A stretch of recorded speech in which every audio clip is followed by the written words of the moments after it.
to the cloud now.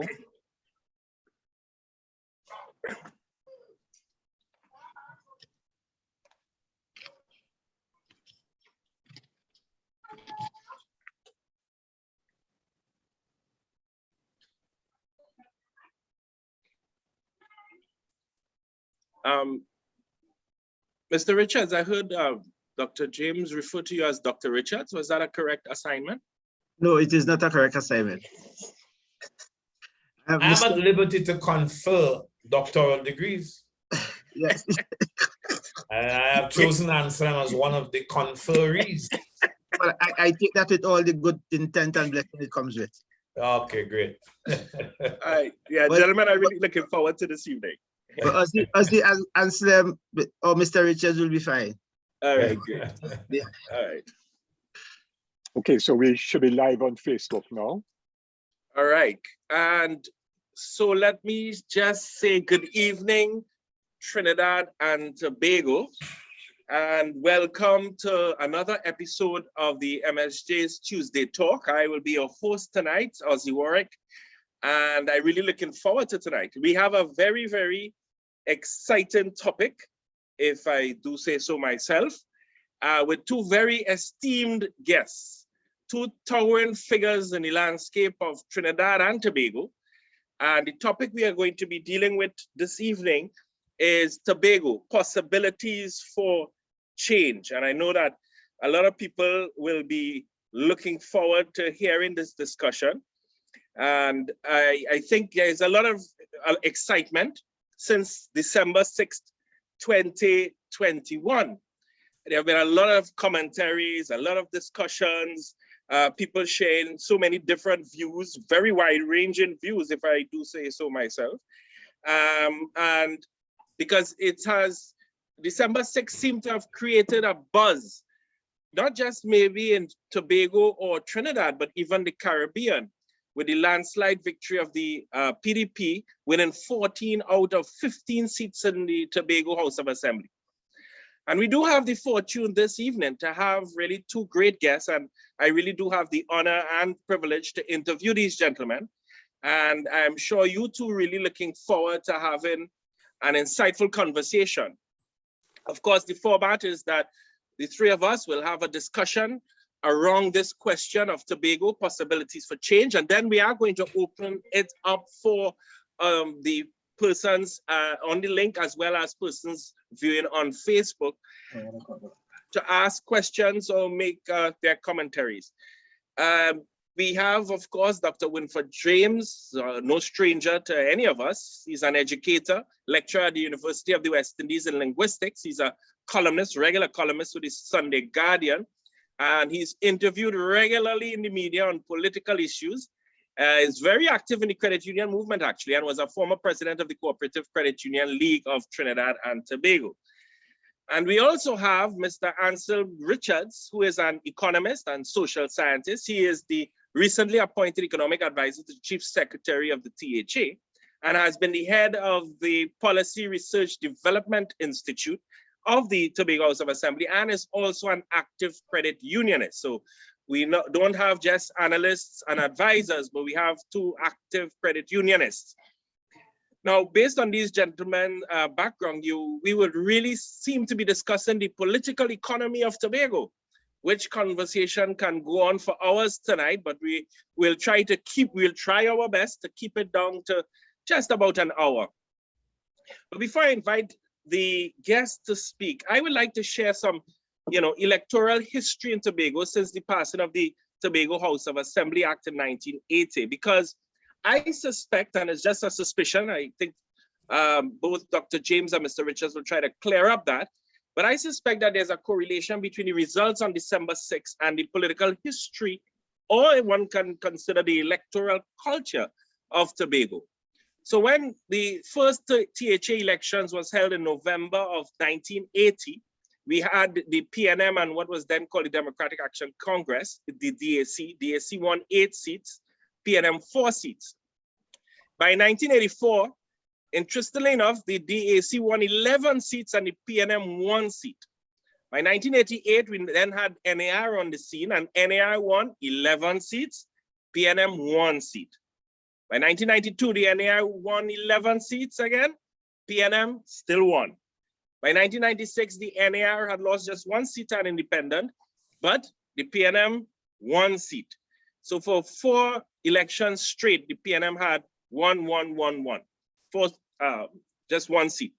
But by 2001, the NAR had lost some ground and they had won 4 seats whilst the PNM won 8. And it was the first time between 1980 to 2001 that the PNM had some control of the THA. By the 2005, the PNM had kept they went up to 11 seats. The DAC, who came back on the scene, had just 1 seat.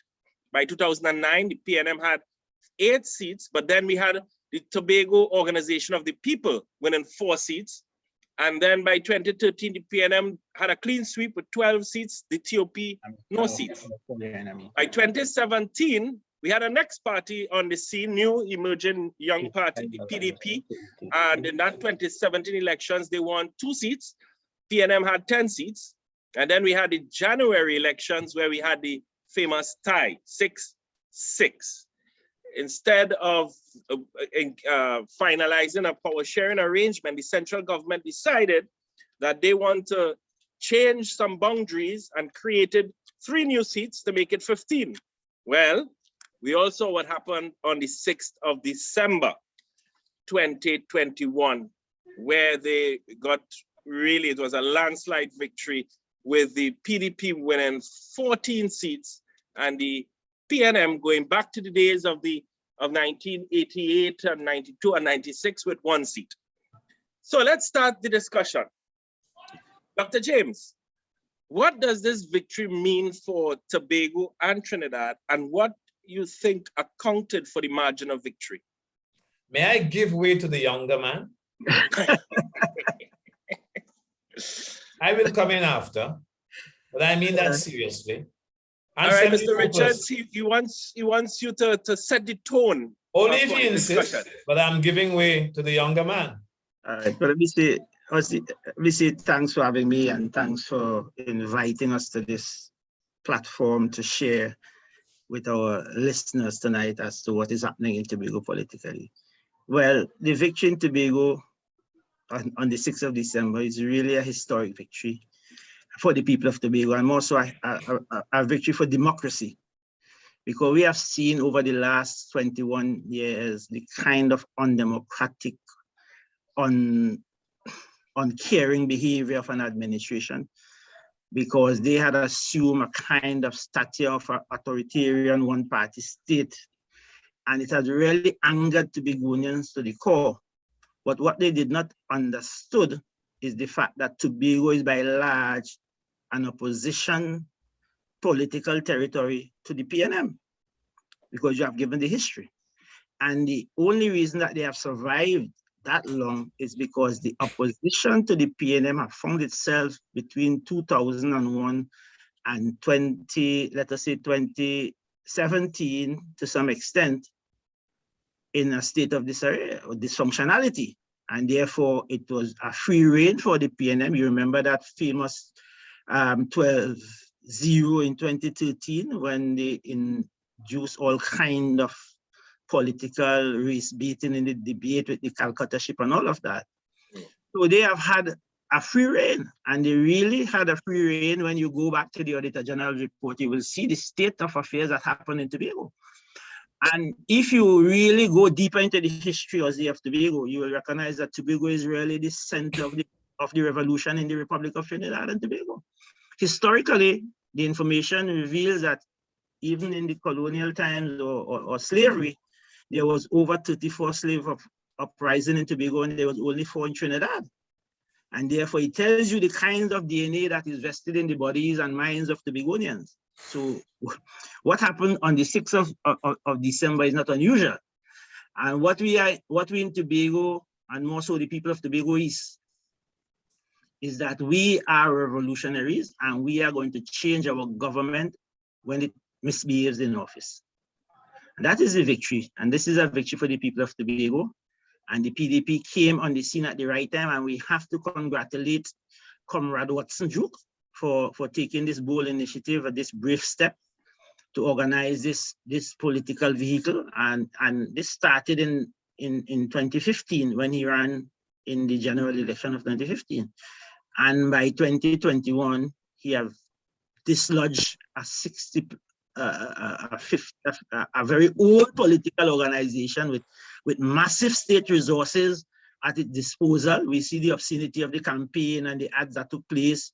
We see the arrogance of the prime minister that presented itself during the campaign, and the kind of attacks that they placed against Watson and Farley. And at the end of the day, the Tobagonian stood with what was presented by the PDP, and the results is well known, 14-1. Yes, thank you. So let me try to now bring in Dr. James. Do you concur with the analysis by Mr. Richards in terms of what contributed to that important and as he called it, historic victory? Yeah, but he was not exhaustive. Anslem was not exhaustive of the reasons for the PNM losing the elections. But the reasons he gave, I concur with. But to answer the question that you asked me at the outset as to what is the meaning of the PDP victory, I invite all my listeners to go to the Sunday Guardian, the recent Sunday Guardian newspaper, where I have a column entitled The Meaning of the PDP Victory. But if you don't want to go there, we will have a conversation here tonight. And let me start off by saying that it's not the first time, Anselm of course alluded to that, it's not the first time that that margin of victory, that is to say with the PNM having won and the NAR and the DSC having the rest, because now we have 15 seats. But when it was 12, there were occasions on which the margin was 11-1, as you showed us, Anselm, and you, Ozzy, as well. But for the first time, we have a situation in which there are now 15 seats in the island. PNM got 1 and PDP got 14. But before they came to that particular result, it was 6-6. And before that, it was 10-2. And before that, it was 12-0. So that there were gains by the PDP over time, resulting in the current gains, which is 14-1. Now, you remember that when we had 6-6, there were calls for the PNM in particular to understand the meaning of the victory, the meaning of 6-6. And the predominant reason given was that Tobago was being told by the electorate that they should unite, form a unity government, and then go down to Port of Spain and present their version of the PDP victory. I mean, their version of the 6-6. Obviously, the electorate rejected the PNM because they couldn't hold power except in a holdover kind of a manner. But they were not installed by the result. The result simply meant that they had to continue until elections were held. But then you didn't want to go back into new elections with the same laws because you might end up with the same result, right? So the point I'm making here is that there was no movement in relation to what the instructions of the electorate were. There was no movement by the PNM in particular because the PDP were quite willing to have an arrangement for the sharing of power, right? Sharing of executive seats and so on, you know, the offices and so on, sharing in many ways. Now, so here's the point I'm making. You have a 6-6 result. You could not use that result to unify the population, right? So what the population did was to take it out of the hands of the candidates. The population said, okay, we gave you 6-6, and you didn't make use of that to unite your efforts and go down to Port of Spain. We're giving you 14, right? And you take it out of the hands of the party now. So that's an important observation here. Now, all the governments we have had in Tobago from 1980 have been executive governments. The executive has been installed. The arrangement that has been in place is that you vote people in and you create an executive and then you have a minority leader, right? What this has done is to show the country, show the candidates who won and who are now part of an executive. What the elections have done is to say, look, you now have a victory that doesn't make you rely on the PNM. You have an almost totalitarian victory. We, the electorate, are saying to you, go and run the place without the PNM if need be. You have an opportunity to do that. Now, but lamentably, and I don't really want to get into too critical a mode because really it's early days yet, right?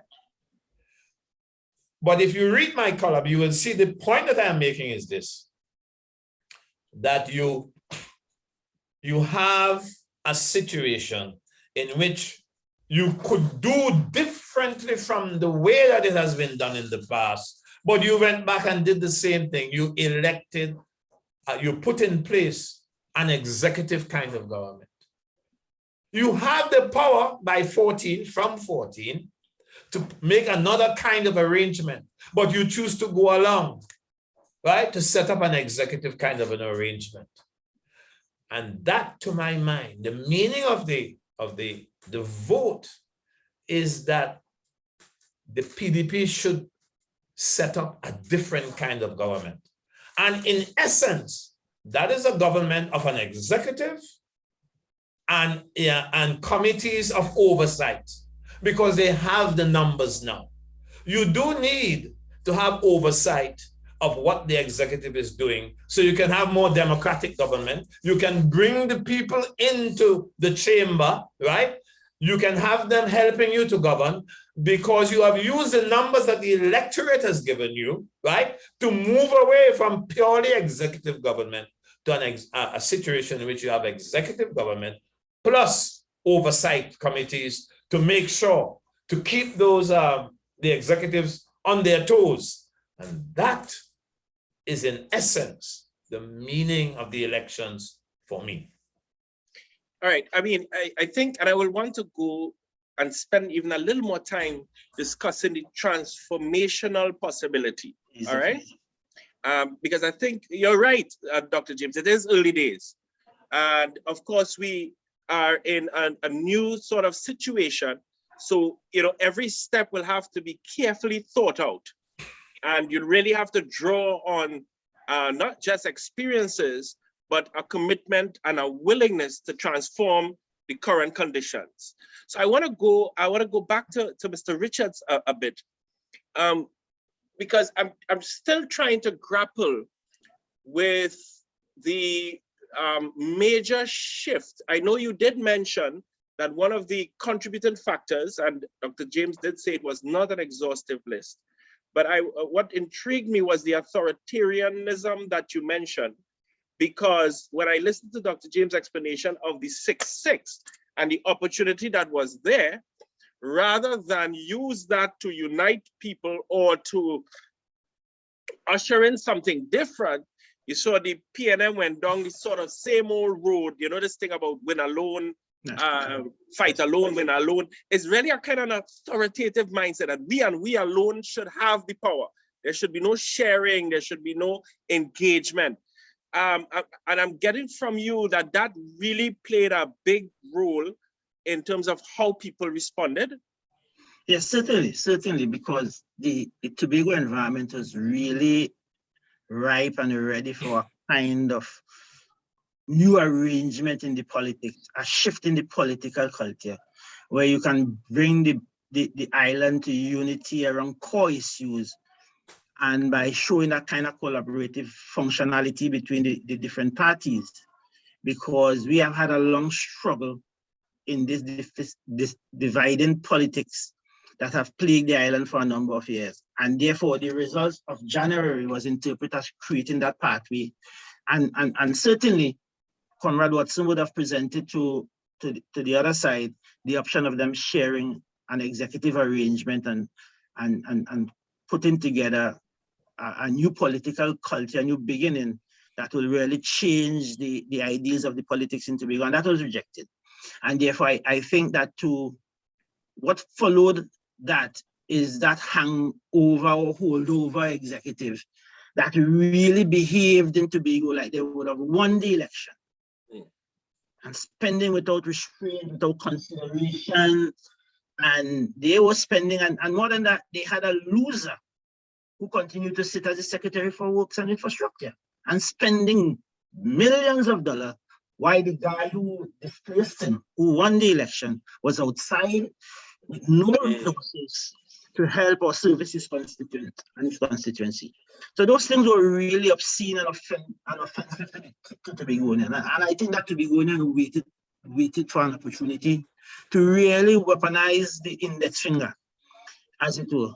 More than that, if you revisit the manner in which they arrive at the 15th seat, there was a total lack of consultation. The Prime Minister and his cabinet took it upon themselves to pull out a certain recommendation from the internal self-government bill that was sent by the Over London administration that speaks to a possibility of 15th seat, and use that as a strategy to weaponize the legislative authority in the National Parliament, to change the configuration of the Tobago House Assembly by increasing the island government by 25%. That is what they did, to break a deadlock. But their calculation wasn't so much about breaking the deadlock, but about turning their 6 to 9. But because of the population density of Tobago, when the lines were withdrawn, some of their stronghold became marginal seats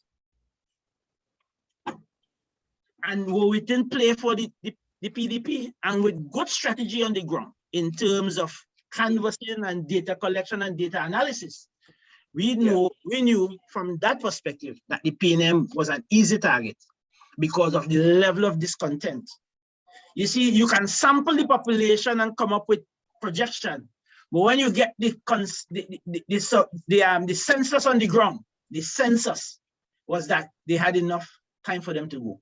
That you cannot measure in any survey, and that is what informed the results. Can I ask you, because I know you're also an economist, and I am actually pretty interested to know, because you talked about the level of discontent.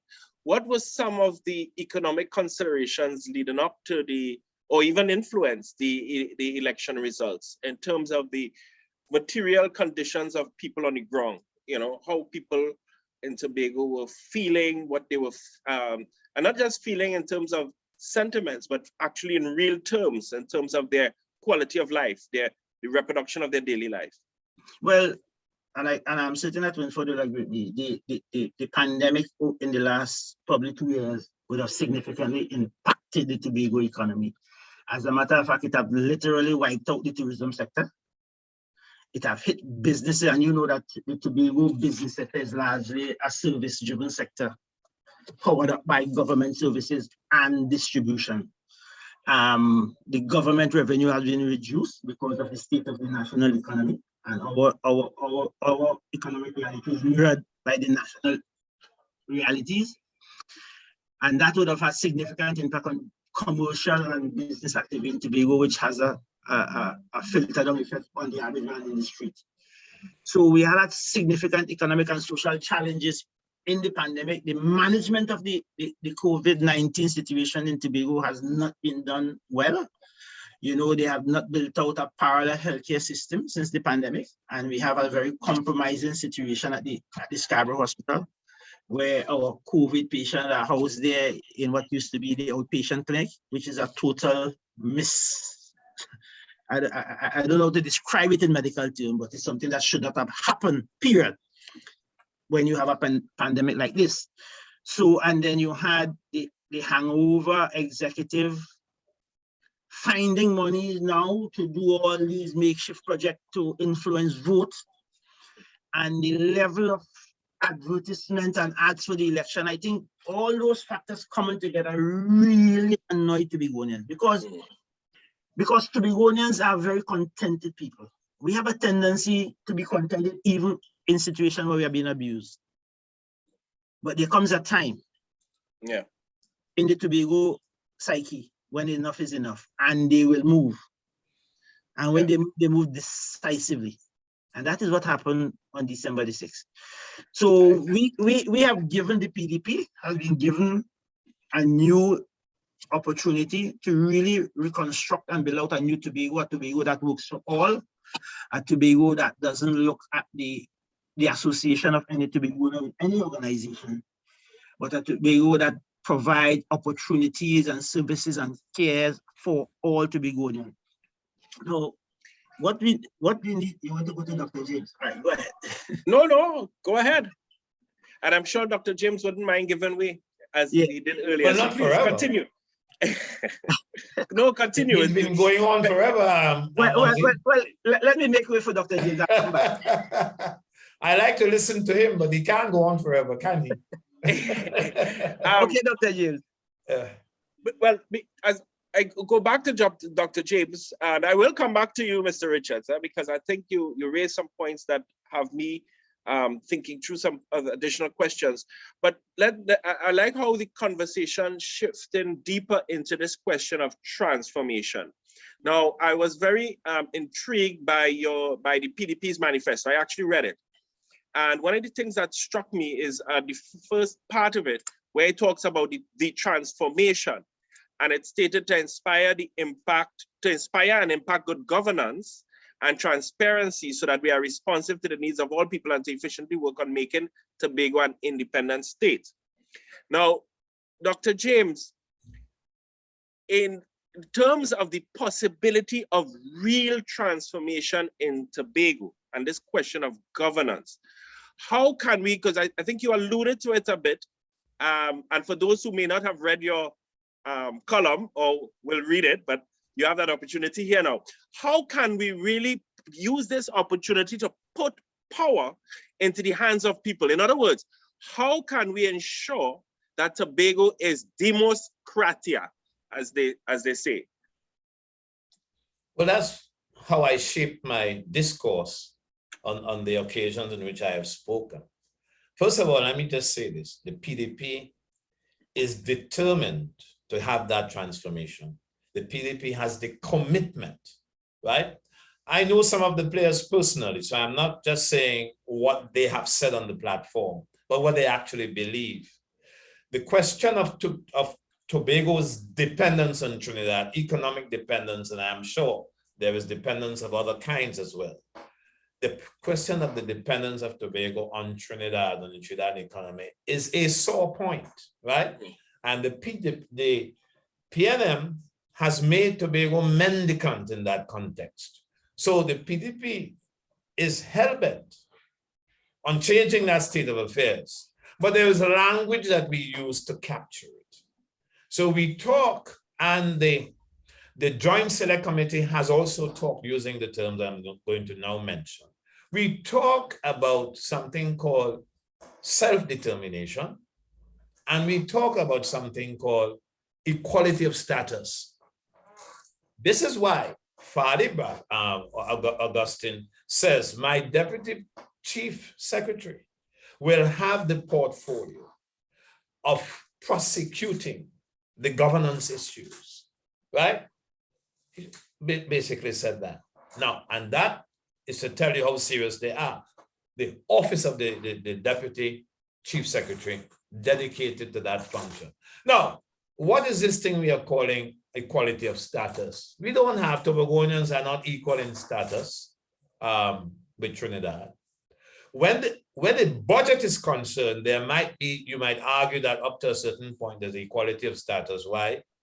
Because you do a per capita per population, and you calculate the recurrent expenditure on the basis of per capita. And the per capita is right through the country, right through the country. So when you take the population of Tobago and you multiply it by the per capita, then you can have recurrent expenditure of a certain kind. But then there's also the question of Tobago's development, because most of the money that has been coming to Tobago has been used for recurrent expenditure purposes, as you must know, Ozzy, right? Yeah. Anslem knows this very well. So the point is now, how do you get Tobago to be developed? Because it has to develop. You can't just simply pay salaries, and you just simply can't pay for goods and services. You've got to develop the place. And what is the formula you use to develop the place? The one that exists now is, according to the government, is that, you know, the Prime Minister said that the formula you use is that ministries in Trinidad, they spend money in Tobago. So alongside the House of Assembly that has a small development budget, you have ministerial intervention in certain areas, and that's it. What we are saying is that we must calculate Tobago's worth to the country. We're not saying bring the plant across here, but we do know that in Tobago's waters, we have carbon, you know, resources. Oil hydrocarbons, yeah. Yes, hydrocarbons, sorry, yeah. We have that there, we know that. So we say, let's calculate it, because on the northern side of the country are the waters of Tobago, and those waters make Tobago bigger than Trinidad. If you take a maritime definition, not simply a terrestrial definition, you'll see that. So we calculate that, knowing that those are resources in Tobago waters. We say, let's come up with a formula and calculate the development budget on the basis of that formula. Right? And we will pursue, we must come up with our own agenda, by the way, we're saying that. But that's not equality of status. That only begins to shape it for us. Yeah. And you also have the question of how do you make Tobago equal of status in the legal sense, in the legislative sense, I should say. And there's people like me who think that you do that by electing the Senate of the country, all the members, right? Using what you might call disproportionate representation, because you have proportional representation in the lower house. But Tobago can't match Trinidad because you only have 2 seats. It's 2 versus 39, right? But if we made the Senate an elected house, with Trinidad being one half of the country and Tobago being the other half, and on that basis, they're having the same number of seats, you begin to have a change in the governance. And then what do you call him there? Duke has that portfolio to prosecute. And then, of course, you go to the other side of things, self-determination. We have a sense of our Bill of Rights. We have a sense of the kinds of things we want to do. We make our laws as we go along, you know, and we don't have those laws resolved by the cabinet. We don't want cabinet interference in some of the laws. There are some laws, of course, that you can call national laws, and there are other laws you can call Tobagonian laws. We want to make our own laws, and that is where you get into self-determination. I am saying to you, Ozzy, that the PDP is committed to that. So far as I know, I see nothing that suggests otherwise.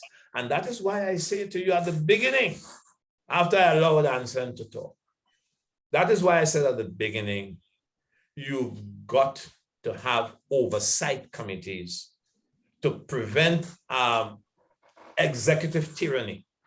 We have had P&M executive tyranny. You now have 14 seats, and you have in all total in the House 14 of 19 bodies in the House. And you can now, you have a little freedom in coming up with oversight committees that will help the government, the executive, run the place. Now, I can extend that argument, but I think in essence, that is what it is. All right, I think you raised really those two questions of self-determination and equality of status, and you sort of try to describe for us what does that mean for Tobagonians, not a sort of abstract definition or even an academic definition, but in real terms, what do these things mean for Tobagonians? And I think you really elaborated that. And I mean, if indeed we see the PDP not just being committed in words, but we see some action towards these things, I think we may be really beginning that journey. And I think you also made it clear that the equality of status is not like an end just like that. It's really a process. What you feel is that the necessary steps towards that process is what the PDP is committed to. Let me swing back round to Mr. Richards and kind of even go a little even more concrete, where I saw some very interesting things in the manifesto. And one of it that jumped out at me is when Dr. James was talking about the development, meaning that, listen, Tobago needs to organize development, not just running, and I agree with that. I mean, it can't just be running recurrent expenditures. There's no way you could grow, no way you could develop. But I saw the idea of a Tobago National Development Bank. I saw this idea of a Tobago Land and Housing Trust, which I found very interesting. I saw things like film, theater, fashion, and music academy. Right. You know, some what I seem to be very concrete initiatives. So is it that these, and I just mentioned a few, there were some others, and I'm sure what you put in the manifesto is just a fraction of the kind of ideas that are being generated right now. Yeah. These are some of the kind of mechanisms that are going to be used in order to really break what you could call a sort of political stranglehold that Trinidad has over Tobago, and economic, not just political, but economic as well. Right, well, that's correct.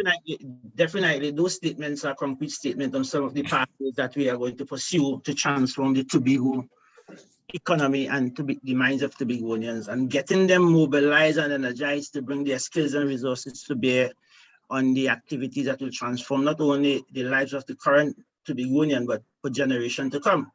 But even beyond that, we are looking at really deepening what we call participatory democracy.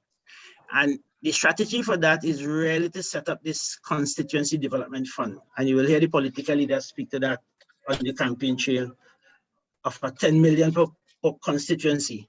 And what that is intended to do is really to take back, as Brother James spoke about, oversight committee to help the government run the island and really dilute what we call executive government. What we are doing, we are taking government and governance back to the people and really creating avenues and pathways for them to be meaningfully involved in the development of their communities. So the starting point is that 10 million development fund that will do projects in the community. So the communities will be organized and they will decide on a priority list what are the projects that needs to be done. They will be involved with the design, the selection of projects and so forth, and also the small contractors in the community will be awarded the contract, and the divisions with the capability in the specific areas, sectors, will provide technical oversight and support for the execution of those projects. So we are putting back some aspect of governance in the hands of the people, because this is the thing, when you go to the polls and you vote and you select a representative, do you give him full authority to make all the decision on your behalf? That is the question that we need to ask, you know. Yeah. When you vote for a representative, is it that you are saying, when I vote for you, I mandate you to make all the executive decision on my life, my children's life, and my grandchildren's life? Or do you retain some aspect of that they need to come back to you to have your concurrence on certain issues? And that is where we have to deepen people's participation in the governance process at the level of the community and strengthen our community-based organization, provide them with opportunity through resources, training, and all of that to change the outcome. Beyond that, in terms of the equality of status, because of the construct of the country, the republic, and the existing constitutional construct, we and Dr. James and I and all of us who have to be going on would have been really massaging this issue for years, trying to find the right fit to bring balance in this constitutional arrangement. And there are different, there are myriads of configurations that can be used, and Dr. James would have alluded to one.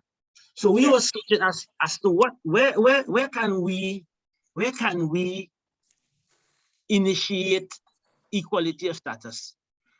And we go back to the functional forms of government. So we have the executive, the legislature, and the judiciary. Let us leave the judiciary for the Chief Justice, who's supposed not to be a politician. And let us stay with the executive and the legislature. So if we're talking about equality of status in the current construct, well, we know beyond that we'll have to have deep constitutional reform. We have to break this constitutional colonization that the central government has on Tobago in the current constitutional construct. And to do that, we have to reform Section 75 of the Constitution and put in some fetters on the government, where the executive authority of the island government of Tobago it cannot be interfered with by the central government. So when that is done, we can now have clearly an island government with this basket of responsibility, constitutional responsibility to Tobago, that goes straight along the continuum of the construct of government, where we have the required lawmaking constitutional authority to make laws for those areas of responsibility. And no law made by the central government can override the law that to be made on those matters. As it applies to Tobago. As it applies to Tobago. Yeah. So those are some of the things that we have been playing with, and Dr. James have mentioned some of them. But we in Tobago are determined to fix this relationship. And our premise is that a stronger and more autonomous Tobago that is given the concept, because let me make this point. The problem of Tobago's development is the constitutional construction. Yeah. Tobago will never be developed if we continue to work with the constitutional arrangement that we have. Because, for instance, we have a situation on the island now where the largest investment, single infrastructural investment that will be made in Tobago since probably 1980, since the re-establishment of the Tobago Assembly, is the airport terminal building, over $1 billion on over 80-something acres of land. Hundreds of families and individuals have been displaced. But you know, that decision was made in Port of Spain without Tobagoans being afforded the opportunity to participate in that decision-making process. And as we speak now, brothers, comrades, the average Tobagoan have not seen the design or have been explained what this thing will look like, what shape or what color it will be painted. But a contract has been awarded and work has commenced. People have been moved off their land. And that is really a colonial kind of attitude that will upset the average Tobagonian. Yeah.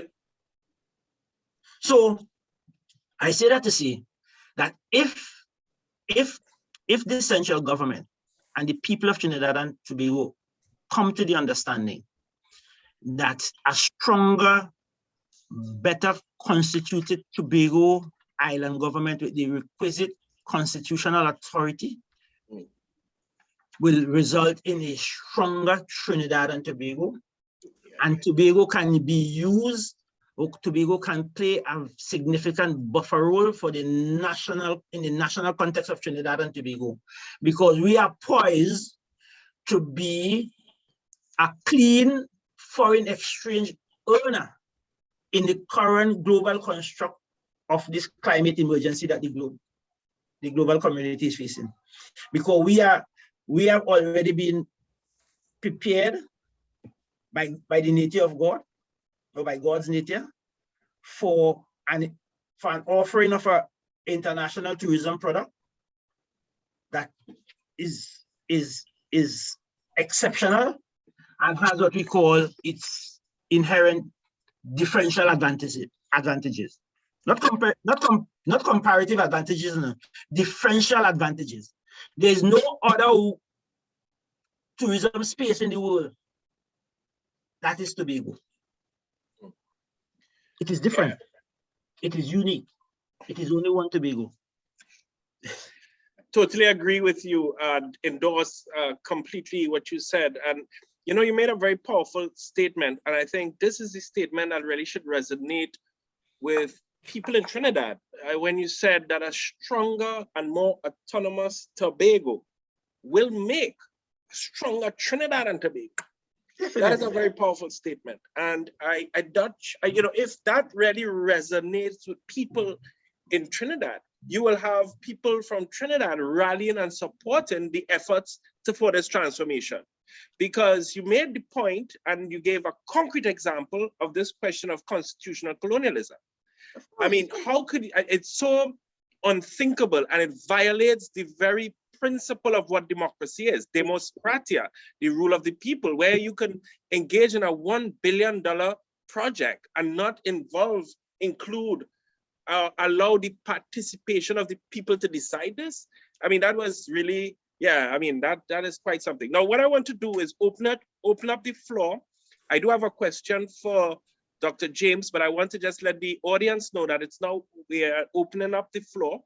The mechanisms will be as follows. Those of you all who are on Zoom, you can either raise your hand or put the question in the chat. Or rather, actually, just put the question in the chat, yes, and I will moderate the question. So just put your question in the chat. And on Facebook, it's the same mechanism. You just put your question. A lot of comments coming in on the Facebook Live, a lot of support, might I add, lots of support. People are very happy to hear, happy with what they're hearing so far. I see even another person endorsing this question of citizen engagement, inclusion, and oversight, which is the question that I want to come back to with Dr. James. And there is a question could the guest please say what development projects would benefit Tobago? It's a fairly specific question. So I don't know if you want to be able to respond.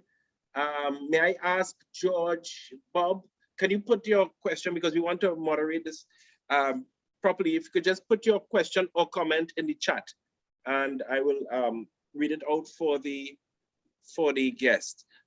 So what development projects, I think that's the question, would benefit Tobago? I guess some ideas. But I think, Mr. Richards, when you were kind of clarifying a sort of grand vision, I think you kind of answered that, but if you want, you could go and get more specific. But the question I wanted to ask Dr. James, I want to come back to this question of the Oversight Committee. I want to really get a handle of what are we talking about here. Can you go into a little more description? I apologize if you already did so in your article, but I think for really benefit. The article is by itself. I was just telling people there's another source of information. Okay, so let's just explore that a little bit, because I feel that that is where the crux of the transformation would be, you know, in that it songs, in addition to the constitutional changes that has to happen. I totally agree, totally endorse that. But I'm thinking now in terms of the work on the ground now in Tobago, how can the current, based on the current system that the PDP finds itself in, what does this, how can this, what does it do exactly? Who comprises it? Because if I tie your idea of the oversight committees with something that Mr. Richards was talking about, taking governance back to the people. So is it that these oversight, maybe I'm speaking ahead, but I just find it so interesting. Is it that these oversight committee will comprise of people from communities, or can you be a little, let's just talk through that a little bit. Now, let's say we don't know what the final structure could be. We know in different jurisdictions that there are oversight committees, and we also know how they work. The basic point I was making is that the results are facilitative of the creation of oversight committees and oversight committees within the House, that is, say, formed out of members of the House. Okay. We start off with that, right? Now, we start off also with the understanding, or we ought to, that you can put structures to work for you in the House that are not disallowed by law. The law is silent on something like oversight committees for the Tobago House of Assembly. And therefore, it doesn't mean that you can't go and form them, especially if you have the bodies to so do. So let's see if we can count out something here, Ozzy. We have 15 assemblymen, right? 14 elected for the PDP and 1 for the PNP. That's 15. The PDP, this chief secretary, could appoint 3 councillors. So that's 15 and 3. That's 18. The minority leader could appoint 1, right? So that's what, 19 now, the 19 bodies. And of course, we have the presiding officer, right? That makes it 20. So we have bodies in the House. And as I said before, I am qualifying the statement to say these are not final thoughts. But we do have, let's take the presiding officer out of it because she has a particular role to play. Then we have 19 bodies. If you have an executive, let's suppose you have an executive made up of 7 members, right? Because you can do that. If you ignore the assistant secretary part of it for the time being, and you say no, of the remaining, because we want them to put pressure on the executive. And if you say that we can take the remaining 7 from 19 is how many? 12? 12, yeah. Something like that, right? And you divide them up into committees, and you will have, of course, people serving on different committees. And you say that you make an arrangement with these people, and you say, you're including the opposition as well. They will have to respond in the best way that they see it. But you tell them that we are putting you in place for the precise purpose, right, of helping us, of gathering information, and to help us clarify the directions in which we can go. Yes? Because there's no law against what we are doing here. We would have liked to put these things in law, but we're not there yet. But the electorate has said to us, get the best form of government that is allowable, or that is allowed by the existing circumstances. So I'm giving you that to suggest that that is something that can be tweaked, can be presented, and in that way, you can get people involved. You might even bring in people, perhaps, from outside. Now, when Anslem spoke of the development funds for each of the districts, that's a major thing. The question is, because everything will have to be accounted for, you know. And Anslem was saying you have to strengthen the CBOs, community-based organizations. They are weak now, you know, and they are not accustomed governing in the way that Anslem is suggesting. So you have to strengthen those organizations, and they have to spend the money in relation to what the executive has determined. You follow? And the idea of the developmental funding, the community funding, has to pass through the House. And a particular oversight committee will perhaps deal with that. How you determine the use of the funds. And there are any number of projects, by the way.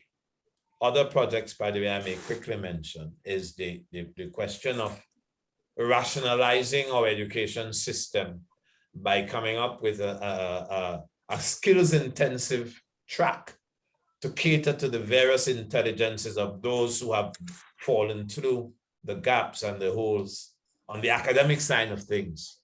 And you put those people to develop domestic capital, to develop things for domestic consumption and for export consumption as well, right? All these ideas will have to be run through. They come from the executive, and they will be examined by oversight committees, right? And hopefully, we'll see how it works. Hopefully, the executive will take some of the recommendations of their oversight committees. Yes? I don't know if that has taken us a little bit further.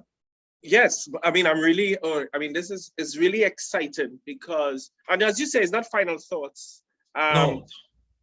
But I get in the feeling and listening to Mr. Richards that, listen, there's a willingness. See, that's what making this so different. There is a willingness to explore new possibilities. And there's a willingness to challenge the existing status quo in terms of what institutions exist and how these institutions facilitated the Constitution. But let me jump in here to say, I am giving the new government a chance. Yeah. Because, I mean, they have decided that they're making everybody an executive. That's what they have done, actually. They have 7 secretaries and they have, 7 assistant secretaries. You follow what I'm trying to say here? Yeah. They must get a chance to see how things will work. But what we don't want is a return to the colonial behaviors authorized by the Constitution that Anslem so eloquently prosecuted in his talk. So I just wanted you to see that even they are part of the reflex of executive governance in the whole of the Caribbean, certainly in Trinidad and Tobago. We got to move away from that. Yes? And I'm sure Anslem might chorus me here. So I'm giving him a chance. Well, definitely there's a need for us to revisit the constitutional arrangement, and definitely a new form of government is required, not only in Tobago but also in Trinidad and Tobago. And I think to do what you are prescribing in a cleaner and more precise manner, and I probably you know I've said it before, is that, look, let us just elect an executive chief secretary, put his name on the ballot, and we elect the assemblymen to be pure legislators. They will form those committees, and that will be a clean break between the executive and the legislature. And the legislature can provide that kind of institutional oversight with the power of law and constitutionality behind it that can really hold the executive accountable. I know that you are starting from probably what we'll call an informal arrangement to build out these practices and all of that. But I think we have worked through the system already, and we know what is required. We have identified that we need to have a break between the executive and the legislature. So like in the United States, where the legislature can provide a check and balance on the executive, that does not find itself resident in the current constitutional construct. Right. That's from correct. A colonial past. That's correct. That's correct. And I think what we are doing is really getting to that point by raising the involvement of our constituents in the governance arrangement by that community development fund. Right. Now, I know that we have weak CBOs and other organizations, but what we will do is that we have the structure across the island of the village council. Yes, some of them have been used for political purposes and all of that, but we have the structures are there. And what we can do, we can bring in the required skills alongside the existing frame, build out those frames, put in the technical skills, and the island infrastructural program that is linked to the division of works is already demarcated into Tobago East and Tobago West. So, you know, that fund can be administered through that, but the decision for those projects are made by the community, and they are prioritized, and the contract awarding is supervised by the establishment and so forth. But there's a whole system of involvement and accountability by the people. You know, in the whole context of regional economic development, where you put back people, we can even look at creating 2 regional authorities. So you have an administrator for Region X and an administrator for Region B, or East and West. There are different models that we have played with. So it is, and as Winford would have said, these are not final thoughts, but we understand. We have a clear understanding of what we want to do. The certainty will come with practice and with experience. That's correct. That is correct. What people really want now is clarity. And I think that we are about to roll out the clarity and explain to them. And with the clarity, they will be energized, they will be mobilized, and they will bring their skills and resources to be what we're trying to do in Tobago. And certainly with the experience over time, the certainty will come. All right, I want to read a question from George Bob, a very interesting question. I also see the hand of a person who is no stranger to Tobago politics, Mrs. Deborah Moore Miggins, but because of the format of the session, may I ask Mrs. Moore Miggins to put your question in the Q&A or in the chat, and I'll read it out for on your behalf, or if it's a comment. So George Bob says, or asks, he starts with a statement and then ended with a question. He said, about the blue economy, the Caribbean commands access to the widened Panama Canal and is at the north-south, east-west interaction for international shipping. And then he goes on with his question, what opportunities are there for Tobago development, and what other plans for Tobago marine resources?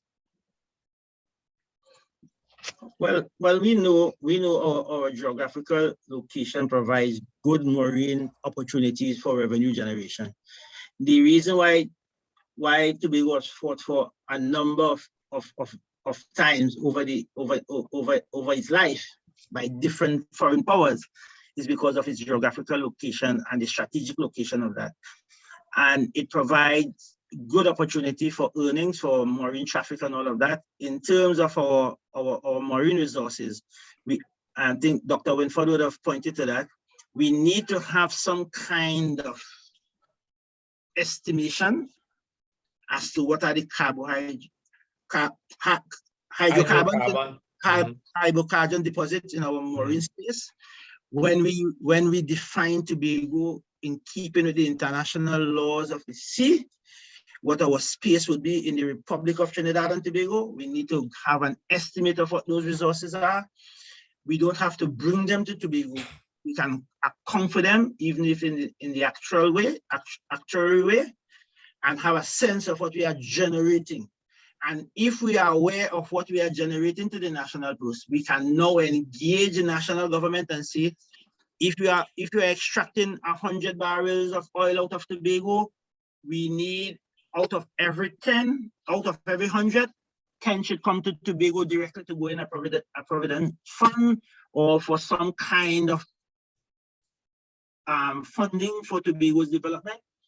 Because there's revenue sharing models all in Canada and so forth, in provinces and so forth with the central government. So there are opportunities for us to have a better understanding of how this thing can work, but we definitely need to do an assessment, a matrix of our resources, what we own in natural resources, how it is being extracted, how it is being monetized, and how Tobago is being benefited and how we have benefited from those resources over the years. Those resources will be able to give us the kind of leapfrog in our development that is necessary going forward. Yeah, and don't forget, Ozzy, just 2 quick points. Yeah. That the reconstruction of Scarborough that has been proposed is one of the big development projects that will facilitate a lot of what Anslem is talking about. That's the first point. And the second point is if George is asking us to link up with the Panama Canal, which is a sea route, so to speak, for trading and so on, and then, of course, we have to bypass. Here's an opportunity, right, to bypass and push for a bypass of Port of Spain. Yes. We come straight to Tobago. You do know that the Trinidad has a number of ports, international ports, right? We don't have anything close. And we have higher prices as a result of things going to Trinidad, being marked up, and then sent to Tobago. All these things need to be changed, by the way. I knew these things as a little boy in short pants. And here is an opportunity to think big. You might get some of your ideas thrown out, but you still come up with the ideas and let the people who have been elected to run the island, make a selection. But they must not act as if they're the only ones who have ideas now that we have already voted. That culture we want to change. Okay, well, I mean, the floor is still open for questions via the chat. Mrs. Moore Higgins did indicate that she had the same basic question. So I think in your responses to George may have answered her question as well. So the floor is still open, but I'm also watching the time, and I myself getting a little carried away with the conversation. We've gone past the allotted hour, but I think it was, I do think it's worth it, because what we are really, we are at a crossroads at this stage, really. And it is not even so much important as how we got here, as opposed to what we're going to do next. The electorate has spoken, all right? And I think the last thing we want to do in the interest of all of Trinidad and Tobago is to disappoint the electorate. We've been here as a country in 1986 before, and that was a really brutal disappointment, okay, lost opportunity. But we've had that experience, we've seen it. So we have the, what do you call it, the advantage of hindsight. 2020. But before I really kind of close off, I do have a sort of, I want to put to you all, both of you, all right? Okay, I see a question just came in, so let me take it before I put the final sort of point or question to you all, so that in your response, that becomes more or less your closing comment. So this is from Crystal Bernard. She's an activist with the MSJ. She says, the ideal would be to get the village councils as independent bodies with the ability to make an input into what happens in their communities, and not party groups, as most are. It would be interesting to see Tobago to develop a model for this to work. I'm very encouraged by the plans I hear. Would we now see the village council be made an official part of local government?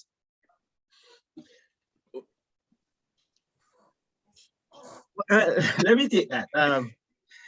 Definitely we have a natural system of our village council that have been there for years. And as I said before, they are not where they should be in terms of the strength of their social administrative strength. We will have to go into those councils and put in the kind of resources. We'll have to formalize them. We'll have to look at their election processes. And once we provide the kind of technical and institutional support and encourage them, staff them with people, have them functioning as a social institution that administrates some of the community affairs, and make the delivery of government and as a vehicle for the further delivery of government services, goods and services, I think we have an exciting model at hand. There's no game say about that. I can say that in an earlier incarnation, I would have developed a model where we were using it as a constituency development model with the same concept, where we would have brought the executive of each of the village council in that constituency to form a development council that would have worked throughout the villages in terms of identifying projects and prioritizing them and mobilizing resources through the government system to have them done. This proposal by the PDP is taking it a step further, where they have identified the need for a certain amount of money to be made available to these constituencies for the development of the communities through that process. But definitely we have to build out the social and institutional structure for that to happen in an efficient and effective manner with the support of state resources. Yeah, I mean, I know that was one of the definite proposals coming from MSJ. David, the political leader of MSJ, is reminding us that the MSJ's proposal for constitution reform, local government reform, to make the points that local government should be removed from party politics and budgeting done on the basis of allocation determined not by central government, but by communities and on a metric needs. Now, there is a question coming in from another activist, a very interesting question. So here's this question. This maybe is for Dr. James. What avenues, if any, exist are there that can be explored by the Tobago House of Assembly to challenge the existing constitution that stifles their growth? What avenues exist? Yes. Is that what I heard? That's the question. Now, you may very well say there are none, but that's the question. Well, you could always have public debate. You can always make requests and so on. You could always politicize something, especially if you're doing so in the strength of an electorate that has authorized you to do so. Yes. But you know, in essence, we've got to move the managers of the parliament, who are normally the executive. We have to move the managers of the parliament to accommodate our rational, credible, just demands, right? So there has to be lobbying going on. And some of that lobbying, of course, should be quiet in the first place. But if the government that is in charge of the parliament, right, is stubborn, then you have to go public. We can't change the constitution. And that is part of the tyranny of our unitary or so-called unitary state, our national government, right? We are subsumed in Trinidad and Tobago, but without the power to act in our own interests.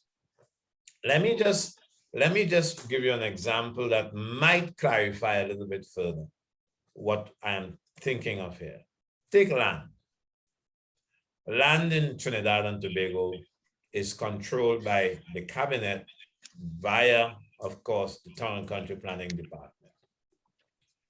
Who should take decisions with respect to land in Tobago, the land use and so on, what you should do for, you know, how you zone, how many, which land should be residential, which should be for development.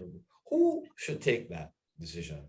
We in Tobago think that we should be making the decisions on how we administrate Tobago land. But how can we do it? What are the avenues? We've got to make approaches to the government. If the government plays stubborn, then the solution has to be political.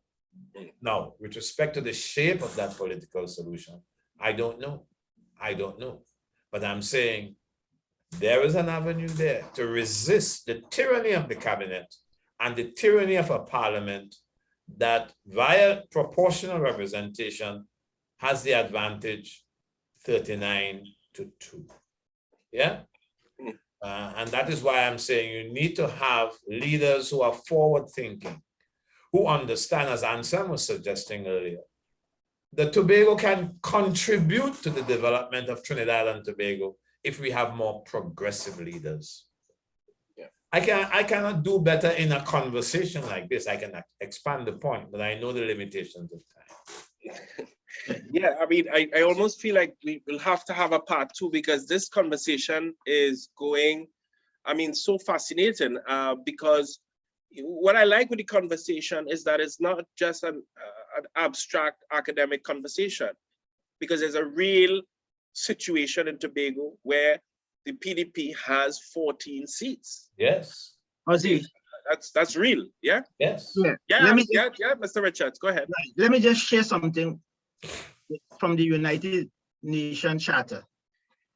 And it's the United Nations Charter clarifies 2 meanings of the term self-determination. First, a state is said to have the right of self-determination, manifested in its right to choose freely its political, economic, social, cultural systems. Second, the right of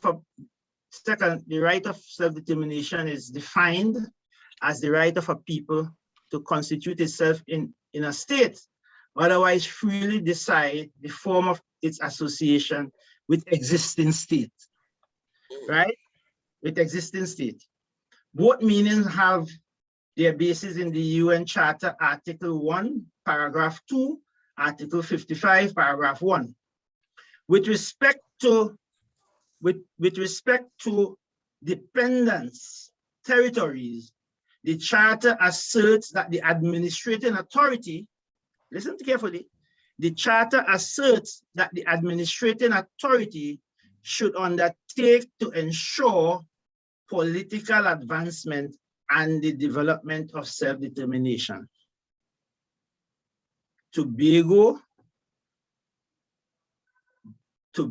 bounded by the Constitution and victimization in 2021-22, we have responded to that constitutional colonization, and we are on the path to a free Tobago, a Tobago that is constituted and constitute its relationship with Trinidad in keeping with the provision of the United Nations Charter. Let me just add here, Anslem and Ozzy, that this could not have happened except the people decided that they want a Tobago-centric party. Definitely. The moment you have what you might call a national party, headquartered in Trinidad with a branch in Tobago, right? You are not going to have the kind of thinking that Anslem and I are putting to the public here right now. It is because, in essence, PDP is a Tobago-based, Tobago-centric party, that these ideas, these dreams have begun to flower again. Yes. We are the one to develop and write the Tobago story. It is our story. As Trevor James, as Anthony James will say. Yes. And I think it's important dreams, okay? And I think it really, what struck me tonight is this, I guess you could call it mantra, that a stronger and more autonomous Tobago is a stronger Trinidad and Tobago. That really that struck me tonight. That's now, correct. we could go on for me, I have no problem. I can sip my coffee here and continue this conversation. But we'll come. I commit to come back with you and David. Oh, fantastic! And with Brother James, my countryman. One thing you missed when you were introducing him, you didn't let the listening audience who may not be aware that he's from Tobago, saving that, and he's from Belgarden, and I am from Belgarden. So this is not no coincidence. We are revolutionaries. I think the most important feature for relationship, Anslem, is that I taught you. Yes. I sat at his feet. Okay, so I mean, it was a really incredible conversation. I enjoyed it, but I'm sure the audience also enjoyed it tremendously. So I want to just before I ask you all to give your final comments, I just want to promote this book by Susan Craig. If you haven't seen it, it's called The Changing Society of Tobago. Yes, it's in two volumes. A Fractured Whole. It's an amazing book. I mean, I've read both volumes and I've learned so much. I just want to say a shout out to Dr. Susan Craig, who would have put a lot of work and effort into these incredible volumes. And I suggest not only Tobagonians, but even Trinidadians. They should have them in their libraries. Yes, absolutely. Now, in answering or giving your final comments, I want to read for you, because I want your final comments to be a response to the release by the Movement for Social Justice on the 7th of December, which, by the way, was my birthday. I just want to say that when I heard the news, it was the best birthday present I could have gotten. Thank you. Wow. I just thought I'd say that. Wow. But the Movement for Social Justice issued a statement congratulating, of course, Tobagonians on the historic THA election. And I want to read an excerpt from it because I thought that this was it's so much in keeping with what I was hearing tonight and listening to Mr. Richards, listening to you, Dr. James. So it goes as follows. The Movement for Social Justice looks forward to the PDP making good on its commitment to implement transparency and accountability in the affairs of the Tobago House of Assembly.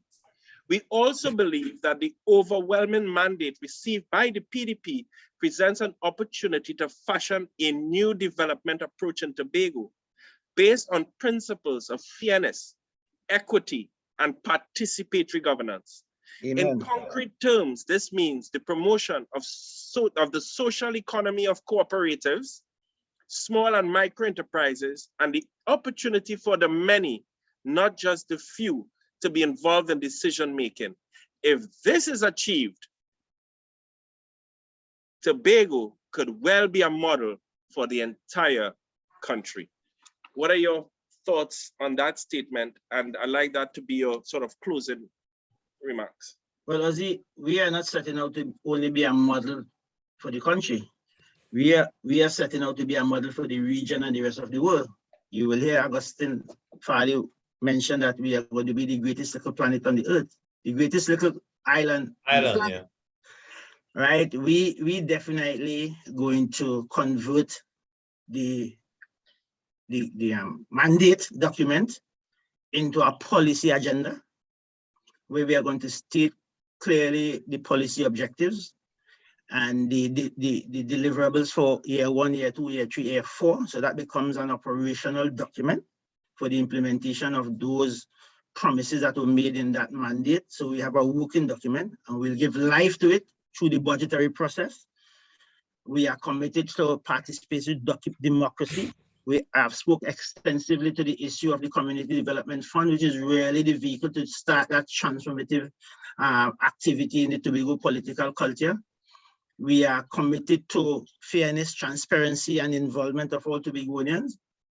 You see, the chief secretary would have taken off his campaign jersey the night of the victory and put on something which is white to make his victory speech, because when he speaks as chief secretary, he speaks for all of Tobago and not only the PDP supporters.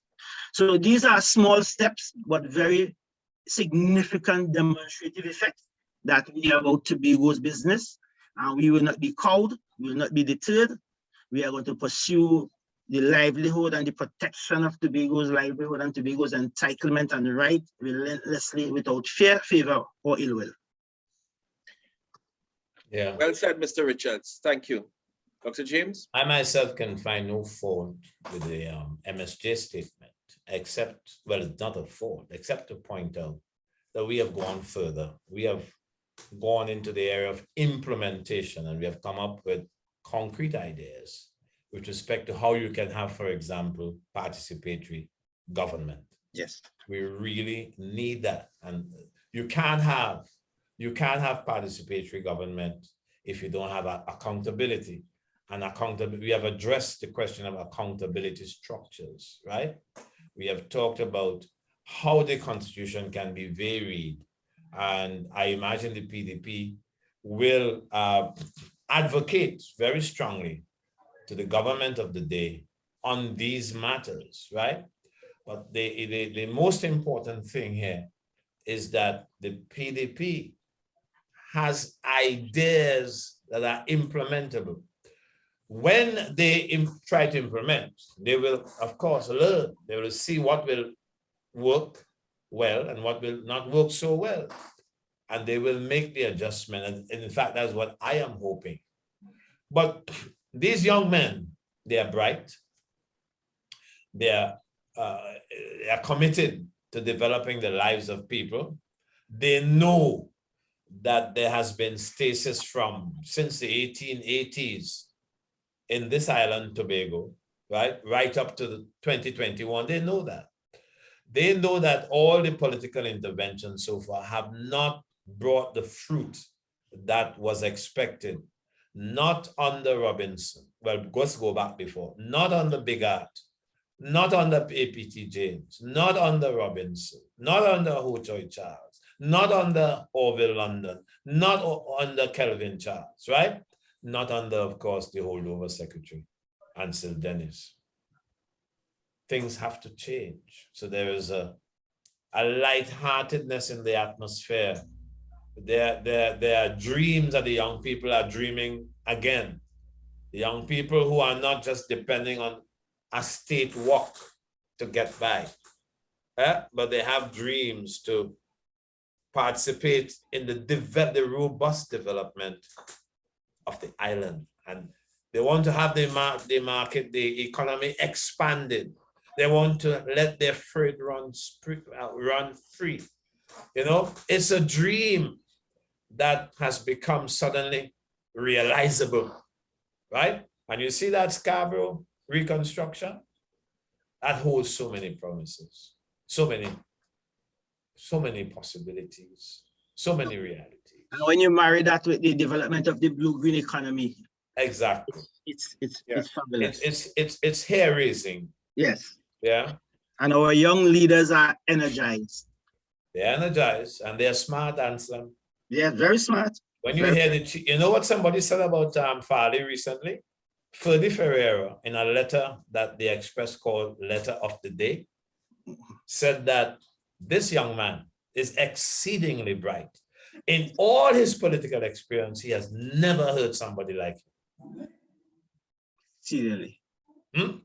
That's a major statement coming from an old, diehard PNMite. So may I say good night now, Ozzy? All right, before you say good night, let me just read, I think this was a comment coming from Colin Bacant, and I thought that is a fitting way to end our session this evening. And here's what he said. The tyranny of the cabinet does not just apply to Tobago. It is across the board in both territories. Right. The key issue was raised earlier. Until there is an unequivocal separation of the legislature from the executive, there will be no accountability. The opportunity for Tobago is the historical imperative, an opportunity for our twin island republic. Tobago, lead the way. I thought that was a really fitting way to end this evening's Tuesday talk. This is someone who's commenting tonight, right? Yes, the comment just came in tonight. That is correct. Okay, good. I haven't listened to the program. The person, Colin Bacant, he just put it in the chat. Okay, so, I must remember that name, Colin yes. Bacant. Yeah, it's such a powerful close. Could you spell Bacant for me? B-A-R-C-A-N-T. Okay. Let me just take the opportunity to thank you both for this incredible conversation, this incredible session. I think anybody listening to this session would feel a sense of hope and enthusiasm to believe in change, to believe that we can change our society. We don't have to accept the status quo. And I think that that what has happened in Tobago has really provided that light, and as you mentioned, it will be in keeping with the long tradition of revolutionary Tobagonians. Thank you very much, and have a good evening. Thank you for having us. Thank you. Good night to all. Good night to all.